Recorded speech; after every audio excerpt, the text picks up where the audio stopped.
Hi, I'm Paul Friedman. I founded the Marriage Foundation, and today I'm going to give you perfect marriage advice.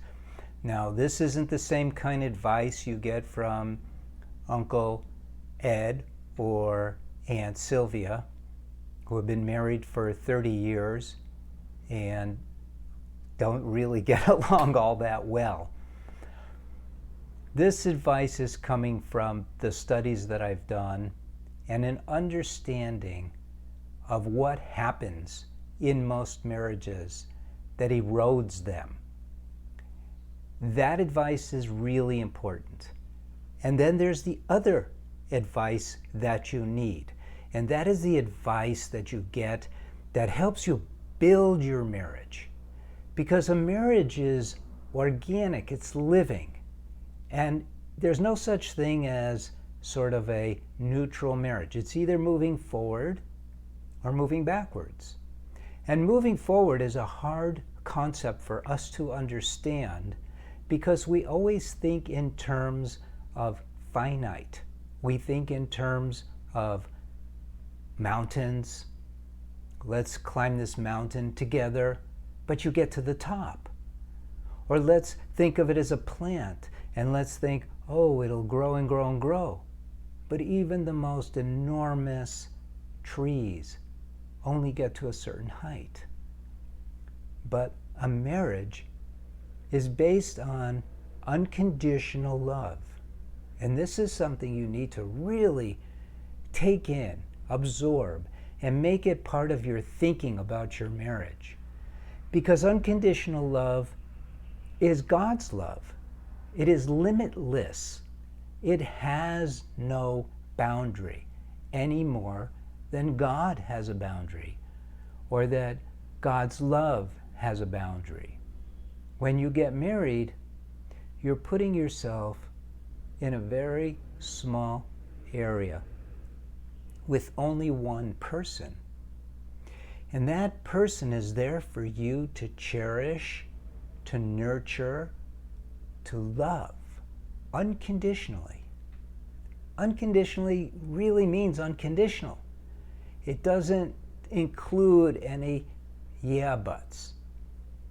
Okay, let's go back to a basic premise about marriage, and then my advice will have greater context. You didn't get married to get married. Yes, some people do. But they don't really do that. They don't really get married just to get married. Obviously, they get married to be happier than they otherwise would be. That's the whole idea, and it should be your expectation. But what happens is they don't cling to, they don't live in this core premise of how to create this happiness forever, building and growing all the time. And this is the key of understanding unconditional love, that it's limitless, and we use our limited mind to do things to push ourselves into this realm of limitless love. So if you think in terms of limitless love and you go, yeah, I want that, and you're thinking that there is some mystical way to achieve it, no. The way you achieve it is with very practical, down-to-earth efforts, one little effort at a time, that brings in, that opens up the heart to love. The smallest gesture counts. The biggest gestures are no different than the smallest gestures, just to give you an idea. It's the effort, the intention of putting love into your marriage by loving your spouse more and more and showing it more and more. Now, you have control over your mind. It is your mind. You're a soul. So you do have the ability to do this. Now, you may need some help in understanding this or thinking about all the different ways. Either one of my books, which is very inexpensive, is a great way to do that. But I'm not trying to sell you the book. I'm just trying to explain to you that there's a myriad of ways to accomplish this. And this is the greatest advice. Then there's the other side that I spoke about before. Because that, what I just gave you, is the do. Do this, do this. It's the same do. Efforts to increase the love. Efforts to express love to your spouse all the time. But there's another side. This human mind we have is a tricky creature. It's supposed to be a servant, right? We have free will, and we're souls, so we're supposed to be able to control the mind, obviously, but we don't. We don't.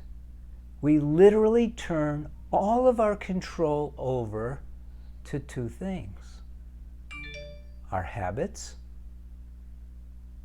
and our instincts. And if you do that, and you are doing that, and when you do that, what you're doing is you're allowing your drive to survive, which is in the body, to control the mind instead of you control the mind. So here's the don'ts. The don'ts is very simple. Big picture, don't do anything that might hurt or offend your spouse. Don't complain, don't criticize, don't condemn, don't be critical, don't tease, don't be mean. The list goes on. So you have to stop it before it happens. Now, that's all of it. If you like what you heard, share it. Let other people know. If you have a comment, put it in the comment box. Other than that, blessings to you, blessings to your spouse, and blessings to your family.